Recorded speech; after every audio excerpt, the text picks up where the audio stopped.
তো এখানে যেটা দেখতে পাচ্ছ এটা এলজির ইনভার্টার পিসিবি, যেটা ডুয়েল ইনভার্টার এসির পিসিবি। তো এটার প্রবলেম যেটা ছিল CH05, তো এটাকেই কিন্তু এই যে উপরে দেখতে পাচ্ছ এটা CH05 ছিল।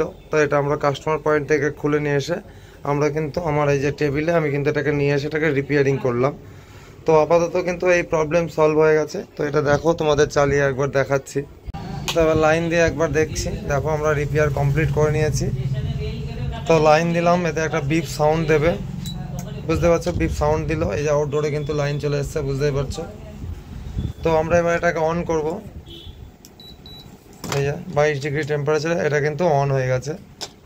তো কিছুক্ষণের মধ্যেই আউটডোর কিন্তু চালু হয়ে গেছে। তো আমরা এসি ফ্যান মোটর ছিল বলে আমরা এখানে একটা ল্যাম্প ইউজ করেছি, এটা 80-85 ওয়াটের একটা ল্যাম্প। তো এটা আউটডোর মোটর হিসাবে চলছে। আর এখানে এই যে কম্প্রেসার চলছে।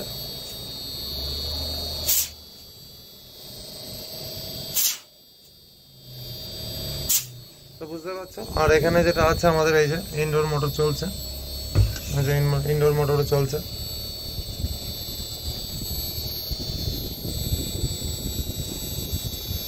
এই যে বুঝতে পারছো আস্তে আস্তে কিন্তু এর পাম্পিং হাই হচ্ছে।